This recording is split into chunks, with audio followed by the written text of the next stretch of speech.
दो अप्रोचेस होती हैं मार्केट को एनालाइज करने के लिए। एक होती है टॉप डाउन अप्रोच, दूसरी होती है bottoms up approach.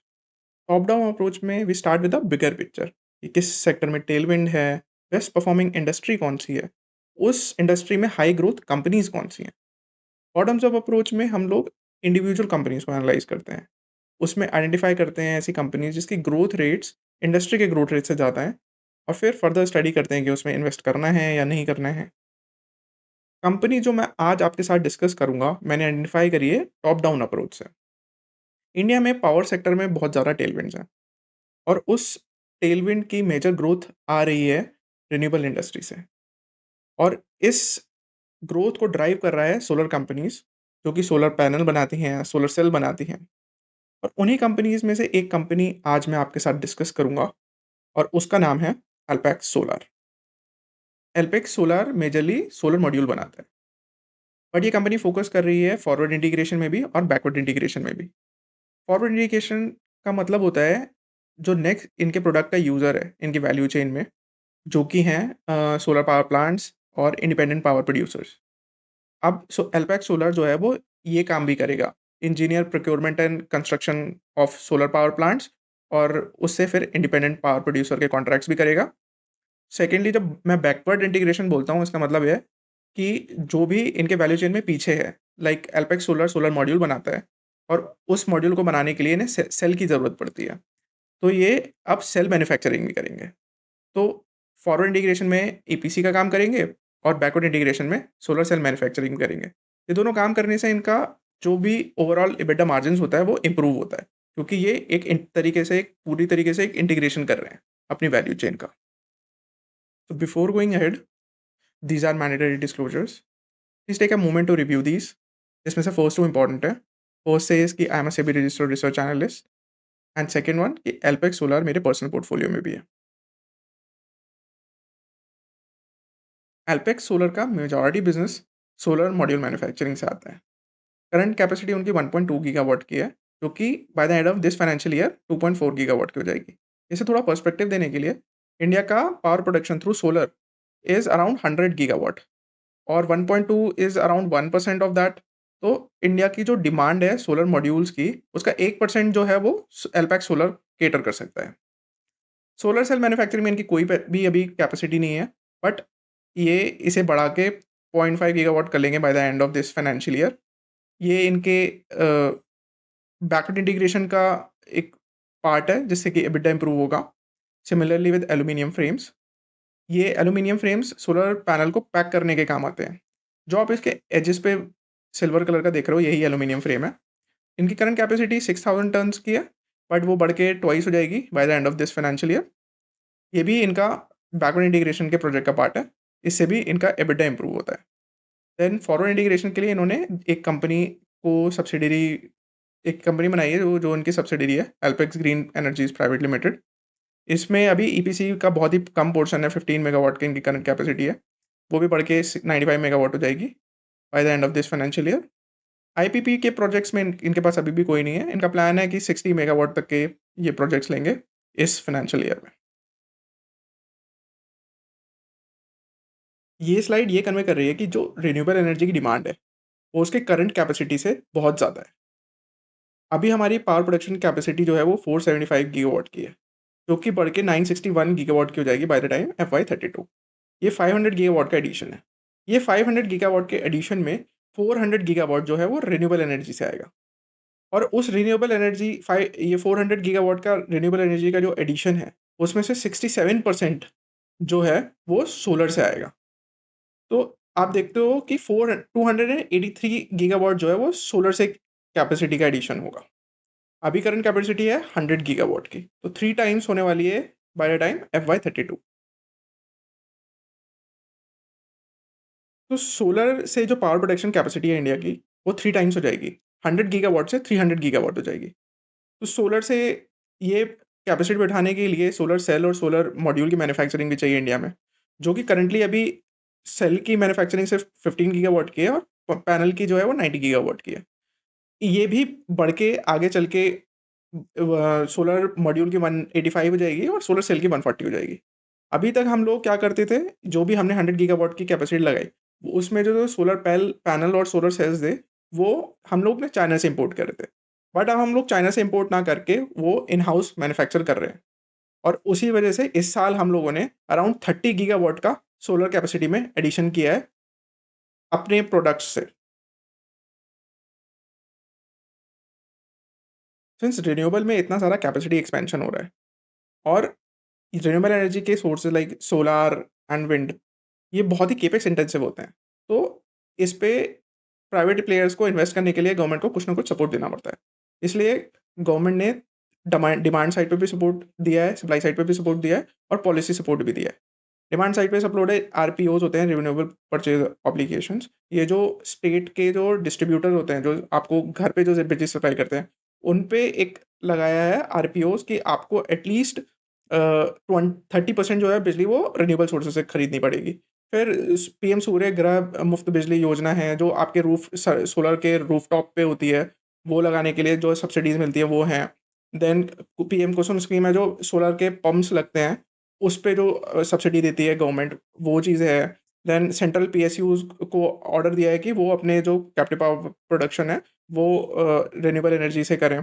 Then green open access rules हैं कि जो भी बड़ी मैन्युफैक्चरिंग फैक्ट्रीज़ या जो भी कंज़्यूम करता है पावर 100 मेगावाट से, वो डायरेक्टली कंज़्यूम कर सकता है ग्रिड से। और सप्लाई साइड में जो सपोर्ट दे रही है गवर्नमेंट, वो क्या कर रही है, सोलर पार्क स्कीम लाई है। उससे क्या करती है, वो लैंड का इंफ्रास्ट्रक्चर देती है, लैंड देती है, और वहाँ से सोलर पावर को ट्रांसमिट करने के लिए ग्रिड तक ट्रांसमिशन का इंफ्रास्ट्रक्चर देती है। फिर कॉम्पिटिटिव बिडिंग है, देन लिबरलाइज्ड मतलब एफडीआईज हैं 100%, ये सब है। देन पॉलिसी के जो सपोर्ट्स हैं, जैसे कि प्रोडक्शन लिंक इंसेंटिव देती है, अपने ही in house cells and modules बनाने के लिए उन्हें प्रोडक्शन लिंक इंसेंटिव्स मिलता है। देन चाइना के इंपोर्ट्स को काउंटर करने के लिए उन्होंने बेसिक कस्टम ड्यूटी जो है वो 40% लगा रखी है मॉड्यूल्स पे, एंड 25% लगा रखी है सेल्स पे। Then approved list of module manufacturers हैं कि इंडिया में जो भी गवर्नमेंट के प्रोजेक्ट्स हैं, उस पे इंडियन मेड ही प्रोडक्ट यूज़ होंगे, इंडियन मेड ही पैनल्स यूज़ होंगे, और उसके लिए एक approved list of module manufacturers होते हैं इंडिया में, जो एलपेक्स भी उसका पार्ट है। तो सिर्फ वही यूज़ होंगे। देन थोड़ा कॉर्पोरेट टैक्स उन्होंने कम कर रखा है, 15% कर रखा है। तो यही सारे support, policy support, supply side support and demand support government ने रिड्यूस करे हैं इस इंडस्ट्री को आगे ग्रो करने के लिए। वही हम लोग सेल मैन्युफैक्चरिंग समझेंगे। सेल मैन्युफैक्चरिंग समझना इसलिए इंपॉर्टेंट है, उससे हमें उसकी टेक्नोलॉजी समझ में आएगी। और पूरे सोलर बिजनेस में एक रिस्क रहता है टेक्नोलॉजी का एब्सोल्यूट हो जाने का। 2-3 साल में टेक्नोलॉजी फेज आउट हो जाती है और एक नई टेक्नोलॉजी इंट्रोड्यूस हो जाती है। तो क्वार्ट्ज और कार्बन को हीट करते हैं 2000 डिग्री सेल्सियस पे एक इलेक्ट्रिक फर्नेस पे, तो ये मोल्टन बन जाता है। मोल्टन बन के फिर इसे ठंडा कर देते हैं, और उससे मेटलर्जिकल ग्रेड सिलिकॉन मिल जाता है। फिर मेटलर्जिकल सिलिक को हम लोग सीमेंट प्रोसेस से प्यूरिफाई कर लेते हैं, और उससे फिर हमें पॉलीसिलिकॉन बनता है। पॉलीसिलिकॉन में क्या करते हैं, उसे हीट करते हैं और उसमें फिर बोरॉन की एडिशन करते हैं। उससे फिर पी टाइप का ये बेस बन जाएगा। पी टाइप मतलब पॉजिटिव टाइप बेस। एक सेल में पॉजिटिव और नेगेटिव होता है, तो बेस जो है वो पॉजिटिव बन गया। फिर उसे कास्टिंग करते हैं, फिर मेल्ट करके एक सिलिंड्रिकल शेप के फ्रेम में डालते हैं, और उसे फिर इन ये सिलिंड्रिकल शेप के फॉर्म के एक स्ट्रक्चर्स बना लेते हैं, जिसे इनगॉट्स बोलते हैं। फिर इसे क्या करेंगे, डायमंड वायर से बहुत ही 150 टू 200 माइक्रो मीटर्स में के थिन वेफर्स की थिकनेस वाले स्लाइस कर करके इसमें वेफर्स बना लेंगे। फिर इस वेफर्स में गैस डालेंगे, एक फॉस्फोरस वाली गैस, उससे फिर एन टाइप का एक लेयर बन जाएगी। अब पूरा जो मटेरियल है जिससे वो बना है वेफर, वो तो पी टाइप के बेस का बना है, और उस पे गैस होके जो सरफेस पे फास्फोरस ऐड हुई है, उससे वो एन टाइप हो जाता है। तो बेस पी टाइप और जो सरफेस है वो एन टाइप। तो ये पी एन पॉजिटिव और नेगेटिव वाला जंक्शन बन जाएगा, और इसी से सेल बन जाता है। और फिर ऐसे ही वेफर्स को फिर पैक कर लेते हैं, सेल बना लेते हैं। सेल बना के 60, 70, 142, 4 के सेल को सोल्डर करके साथ में एक मॉड्यूल बना देते हैं। इंडिया में मॉड्यूल बनाने की तो सफिशिएंट सेल्फ सफिशिएंसी है, बट सेल बनाने की कम है, और बाकी इन सब की तो बिल्कुल नहीं है। तो हम लोग क्या करते हैं, वेफर्स को इम्पोर्ट कर लेते हैं चाइना से, फिर उससे सेल बना लेते हैं, एंड सेल से फिर मॉड्यूल बनाते हैं। तो डिफरेंट डिफरेंट टाइप की टेक्नोलॉजीज़ होती हैं, जैसे कि इंडिया में अभी सबसे प्रेवलेंट है पर्क टेक्नोलॉजी, फिर टॉपकॉन आता है, एचजेटी आता है, एक्सबीसी आता है और थिन फिल्म्स आता है। तो आप देखोगे कि जो पर्क है वो 2-3 सालों में आगे चल के फ़ेज़ आउट हो जाएगा और उसे टेक ओवर कर लेगा टॉपकॉन की टेक्नोलॉजी। फिर थोड़े और सालों बाद फिर टॉपकॉन की टेक्नोलॉजी फ़ेज़ आउट हो जाएगी और फिर वो एक्सबीसी की टेक्नोलॉजी आ जाएगी। तो देखिए, जैसे वेफ़र की डोपिंग मैंने बताया था कि बोरॉन से करोगे तो पी-टाइप होगा, उससे पर्क की टेक्नोलॉजी बनती है। लेकिन अगर वेफ़र की डोपिंग उस प्रोसेस में फास्फोरस का यूज़ करोगे, तो वो एन-टाइप का बनता है। अब ये क्या है कि पी-टाइप की एफिशिएंसी इतनी नहीं होती, लेकिन एन-टाइप की एफिशिएंसी ज़्यादा होती है। अब क्या होता है कि एन-टाइप की ज़्यादा होती है, तो ये एक बेटर टेक्नोलॉजी है पर्क से। फिर एचईटी टेक्नोलॉजी क्या होती है कि इसमें भी एन टाइप की डोप होता है, लेकिन इसमें जो क्रिस्टलाइन स्ट्रक्चर होता है, वो उसमें कुछ एमॉर्फस सिलिकॉन भी होता है। इससे टॉपकॉन से बेटर होती है एचजीटी की एफिशिएंसी। यूजुअली पर्क की होती है 20% सेल एफिशिएंसी, टॉपकॉन की 23% होती है, एचजीटी की 24 होती है और एक्सबीसी की ज़्यादा होती है, 24 से ज़्यादा होती है। अब हम लोग इसके इन्वेस्टमेंट थीसिस पे थोड़ा फोकस करते हैं। मैनेजमेंट ने बोला है कि इस साल इन्होंने 7 एफवाई 25 में 780 करोड़ का रेवेन्यू किया था और बोला है कि नेक्स्ट ईयर जो है वो एफवाई 26 में 1400 करोड़ का करेंगे, जो कि 80% का ग्रोथ है। 80% का टॉप लाइन का ग्रोथ है और इन्होंने बोला है कि इनका एबिडा का भी एक्सपेंशन होगा और एक अभी इनके एबिडा करते हैं अराउंड 16-17% के अराउंड। ये बोल रहे हैं कि ये जैसे जैसे इनकी बैकवर्ड इंटीग्रेशन और फॉरवर्ड इंटीग्रेशन होगा, तो इनके एबिडा मार्जिन्स का भी एक्सपेंशन होगा और वो शायद 20% और 20% से ऊपर भी जा सकता है। पहले तो देखते हैं कि इन्होंने जो बोला है 1400 करोड़, ये कर भी पाएंगे या नहीं कर पाएंगे। देखो, एफ आई 25 में इनकी कैपेसिटी थी 900 मेगावाट और उसमें उन्होंने यूटिलाइज़ किया 400 मेगावाट का, जो कैपेसिटी यूटिलाइज़ेशन फैक्टर आता है 50% का, और उसमें इन्होंने जो रेवेन्यू जनरेट किया, वो किया 780 करोड़ का। तो मैंने उससे रेवेन्यू पर वॉट निकाला, तो आया 17.34 रुपीज़ पर वॉट। फिर मैंने क्या किया, इसको ही सिमिलर रखा 17.34 रेवेन्यू पर वॉट, क्योंकि ये इनके जो कॉन्ट्रैक्ट्स हैं वो 17 और 18 रुपीज़ पे ही जा रहे हैं। तो मेरा ये अज़म्पशन है कि नेक्स्ट ईयर भी इनके यही रेट्स रहेंगे। तो और इन्होंने बोला है कि ये मैनेजमेंट ने गाइडेंस दिया है कि ये 1400 करोड़ का करेंगे। तो अगर मैं रेवेन्यू पर वॉट और का उसके रेवेन्यू से इसे डिवाइड कर दूँगा, तो मेरे पास आता है अराउंड 807। तो मैंने देखा कि मेरी कैपेसिटी जो है वो है 1200 मेगावाट्स की और मुझे एक्चुअल में इतना 1400 करोड़ का रेवेन्यू जनरेट करने के लिए 807 मेगावाट को प्रोडक्शन करना है, जो कि मेरा 67% आता है मेरा कैपेसिटी यूटिलाइज़ेशन फैक्टर, जो कि फेयरली पॉसिबल है। तो इसलिए एक थीसिस बनता है कि हाँ, जो ये मैनेजमेंट बोल रही है ये अचीव कर सकती है और शायद इससे ज़्यादा भी अचीव कर सकती है। तो इनके पास इस समय 1400 करोड़ के जो है ऑर्डर्स ऑलरेडी हैं और ये बोल रहे हैं कि 1400 करोड़ के ऑर्डर्स जो हैं वो ये इस फाइनेंशियल ईयर में एग्ज़ीक्यूट भी कर लेंगे। अभी इस केस में देखते हैं कि बैकवर्ड इंटीग्रेशन करने से इनका एबिटा मार्जिन्स जो हैं या ग्रॉस मार्जिन्स जो हैं वो 16.7 अभी करंटली हैं, उससे बढ़ के 29% कैसे हो जाएँगे? देखो, हम सोलर सेल बनाने के लिए रॉ वेफर जो है वो चाइना से इम्पोर्ट करते हैं, वो इस कॉस्ट पे करते हैं। उसमें फ्रेट चार्ज लगाते हैं, raw material charges, man power, utility, higher Indian जो इंडिया में प्रोड्यूस करने के लिए हायर कॉस्ट लगती है, वो ये है।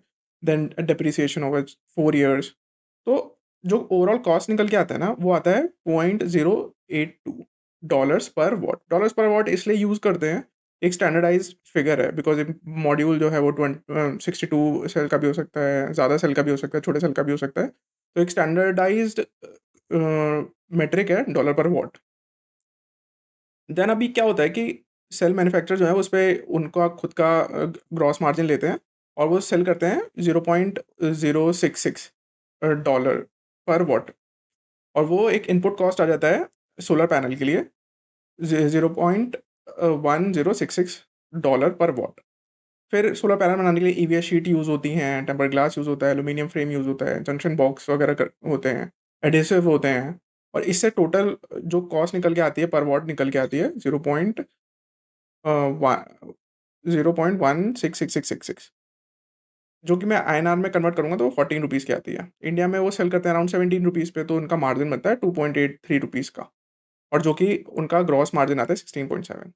अगर ये कॉस्ट, अगर सेलिंग प्राइस मतलब सोलर सेल की कॉस्ट सेलिंग प्राइस पे ना लेके ओवरऑल कॉस्ट पे ले लें, तो यहाँ पे 0.082 डायरेक्टली ट्रांसफ़र करूँ मैं यहाँ पे, अगर इनका खुद का ही प्लांट है सेल का, तो उससे देखेंगे तो टोटल कॉस्ट पर वॉट जो आ रही है इनकी $0.142 पर वॉट आ रही है। वो सेल करते हैं 0.2 पे, तो यहाँ से इनका मार्जिन जो है वो 29% का निकलता है। और यही एक थीसिस भी है कि इनका मार्जिन एक्सपेंशन हो जाएगा कि अगर ये सोलर सेल का प्लांट लगा लें खुद से। अभी क्या है कि लास्ट ईयर इनकी 900 मेगावाट की कैपेसिटी थी, ये गलत लिखा है यहाँ पे, तो वो बढ़ के 1200 मेगावाट की हो गई है, और एल्यूमीनियम फ्रेम भी इन्होंने 6000 टन से बढ़ा लिया। तो ये जो केपेक्स जो हुआ है लास्ट ईयर लाइव, उसका जो रिजल्ट होगा वो इस क्वार्टर में मिलेगा। सेल्स भी और बिजनेस मोमेंटम भी पिक कर रहा है इनका, क्योंकि इनके लास्ट क्वार्टर में 188 करोड़ का ही रेवेन्यू था, और फिर मार्च में आके एग्जैक्टली डबल तो नहीं बट क्लोज टू डबल जो है वो रेवेन्यू आया 327 करोड़ का। तो इतने हाई ग्रोथ से अगर ये कंपनी ग्रो करेगी तो डेफिनेटली इन्हें पी एक्सपेंशन का एक अपॉर्चुनिटी बनती है यहाँ पे। अभी मैंने 2 केस बनाए हैं इसमें, एक बेस केस बनाया है, एक बैड केस बनाया है। बेस केस में मैंने अज़्यूम करा है कि जो मैनेजमेंट की गाइडेंस है 1400 करोड़ वो अचीव हो जाती है, और एक बैड केस बनाया है जिसमें वो अचीव नहीं होती लेकिन 50% की ग्रोथ रहती है। बेस केस में मैंने जो ऑपरेटिंग मार्जिन्स लिए हैं वो 16.7 जो कि लास्ट ईयर के हैं, वही लिए हैं। बैड केस में 12.5 लिए हैं जो कि लास्ट 3 ईयर्स का एवरेज है। अब 1400 करोड़ को मैं ट्रांसलेट करूँगा उसके ऑपरेटिंग मार्जिन के थ्रू, तो मेरे को एबिटा निकल के आएगा 235 करोड़ का, और उससे मैं अगर नेट प्रॉफिट निकालूँ तो वो आएगा 160 करोड़ का। अभी 160 करोड़ को मैं डिवाइड कर दूंगा इसके नंबर ऑफ शेयर आउटस्टैंडिंग से, तो मेरे को ईपीएस मिलता है 65 रुपीज़ का। अगर मैं इसे प्राइस टू अर्निंग दूँ 31 टाइम्स का, जो कि करंटली अभी चल भी रहा है, तो इसका टारगेट प्राइस या प्राइस निकल के आएगा 2090 रुपीज़। और अभी जो प्राइस चल रहा है वो चल रहा है 1140, जो कि 83% अपसाइड है इन अ बेस केस सिनेरियो। अगर बैड केस में देखेंगे तो 1170 करोड़ को अगर ऑपरेटिंग मार्जिन 12.5% से मल्टीप्लाई करूँगा, तो मेरे को एबिटा मिलता है 146 करोड़ का, और उसे मैं ट्रांसलेट करूँगा नेट प्रॉफिट में तो 95 करोड़, ईपीएस 38 रुपीज़। सिंस उन्होंने ऐसा परफॉर्म नहीं किया जितना मैनेजमेंट ने गाइड किया था, तो उनको ईपी जो उनकी प्राइस टू अर्निंग है वो भी कम हो जाएगी, और वो मैंने यहाँ पे 25 ली है, उससे प्राइस निकल के आएगा 970, जो कि एक डाउन साइड है 15% का अभी करंट प्राइस के लेवल से। ये रेवेन्यू कास्ट फोरकास्ट है क्वार्टरली बेसिस पे, जो कि बेस केस का है। बेस केस को मैंने क्वार्टरली लेवल्स पे डिवाइड कर लिया है, और उससे फिर मेरे को रेवेन्यूज़ मिले Q1 के 300 करोड़, Q2 के 320, देन 380 एंड 404, जो कि 70%, 100% एंड 23% का ग्रोथ है। मार्जिन्स, ऑपरेटिंग मार्जिन मैंने सेम लिए हैं, उससे मैं ट्रांसलेट करूँ तो प्रॉफिट ग्रोथ जो है वो 56% आ रही है Q2 में, 89% आ रही है Q3 में, एंड 34% आ रही है Q3 में।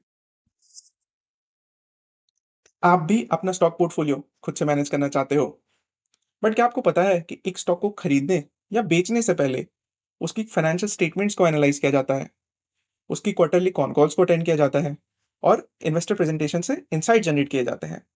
But due to lack of time हम लोग उसकी कॉन कॉल्स अटेंड नहीं कर पाते, और उसकी इन्वेस्टर प्रेजेंटेशन को गो थ्रू नहीं कर पाते, और डोमेन एक्सपर्टीज ना होने के कारण उसकी फाइनेंशियल स्टेटमेंट्स और पीपीटीज को करेक्टली इंटरप्रेट नहीं कर पाते।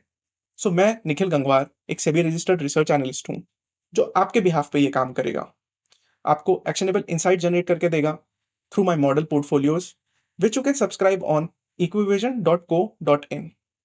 आफ्टर सब्सक्रिप्शन मैं आपको अपने व्हाट्सएप चैनल्स में ऐड कर लूंगा, जहां पर आप मुझसे 1 to 1 इंटरैक्ट कर सकते हो, अपने डाउट पूछ सकते हो, और अपनी स्टॉक मार्केट की जर्नी में बने रह सकते हो।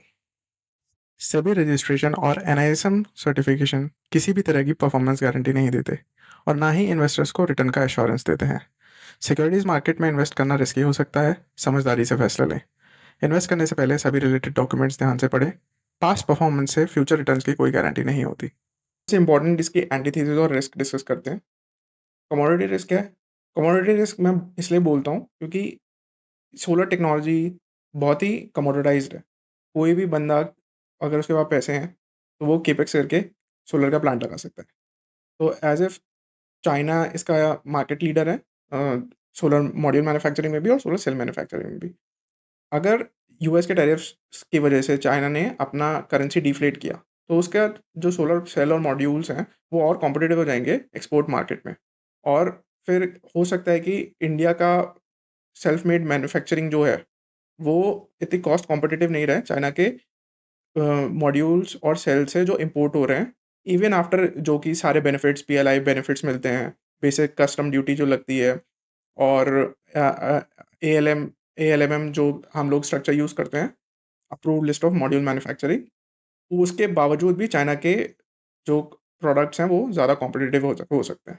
टेक्नोलॉजी रिस्क रहता है कि over period of time technology obsolete हो जाती है। तो जो आज हम केपेक्स कर रहे हैं, जो भी टेक्नोलॉजी का, वो 2-4 साल तक के लिए ही हम उसे यूज़ कर पाएँगे। देन पॉलिसी रिस्क रहती है कि अगर गवर्नमेंट ने एएलएमएम, बेसिक कस्टम ड्यूटी ये सब अगर हटा दिया या कुछ रिवर्सल कर दिया या फिर इसमें ट्वीक्स भी कर दिए, तो ये इंडस्ट्री में बहुत ग्रोथ नहीं रह जाएगी इतनी, क्योंकि उसे फिर चाइना ओवरकम कर लेगा। फिर पूरी डिमांड की जो है वो सारा जो डिपेंडेंसी है वो गवर्नमेंट की स्कीम्स पे है। लाइक पीएम कुसुम, पीएम सूर्य गृह ज्योति योजना। नेक्स्ट गवर्नेंस रिस्क है, सिंस जो कंपनी के प्रमोटर्स हैं वही सी की मैनेजरियल पोजीशंस होल्ड करते हैं कंपनी में। तो बहुत सारी रिलेटेड पार्टी ट्रांज़ैक्शन हो सकते हैं एंड वो एक थोड़ा-सा प्रोफेशनल मैनेजमेंट नहीं है, फैमिली मैनेजमेंट है। Then over supply risk means कि इस अभी सारे ही प्लेयर जो ईपीसी का भी काम करते थे, जो सोलर सेल बनाते थे, मॉड्यूल्स बनाते थे, सब बहुत ज़्यादा केपेक्स कर रहे हैं। अडानी केपेक्स कर रहा है, रिलायंस केपेक्स कर रहा है, टाटा केपेक्स कर रहा है। तो हो सकता है कि नियर फ्यूचर में ये ओवर सप्लाई भी हो सकती है कैपेसिटी की। तो कैपेसिटी जो होगी वो डिमांड से आगे निकल जाएगी। उसकी वजह से क्या होगा कि मार्केट इसे एक गलत तरीके से लेगा और हो सकता है कि स्टॉक प्राइस में इफ़ेक्ट हो जाए उसका। इन्होंने 642 करोड़ का केपेक्स किया है, जिसमें डेट लिया इन्होंने 300 करोड़ का। अब इन पे एग्जीक्यूशन रिस्क आ जाता है, अगर ये प्लांट टाइमली एग्जीक्यूट ना कर पाएँ और उस प्लांट का कमीशन ना हो पाए और उसकी कैपेसिटी एग्जीक्यूट ना हो पाए, तो इनके जो फ्यूचर कैश फ्लोज़ हैं, उन पे इम्पैक्ट पड़ेगा और फिर हो सकता है कि ये डेट सर्विस कर पाएँ, नहीं कर पाएँ, उस पे एक क्वेश्चन मार्क होता है। ये शेयर होल्डिंग पैटर्न है इस कंपनी का। अभी तक इसमें सिर्फ़ 6000 ही शेयर होल्डर्स हैं। तो एक रिस्क रहता है लिक्विडिटी का कि अगर आप इसमें इन्वेस्ट करते हो, तो हो सकता है कि आपको टाइमली एग्ज़िट ना मिले।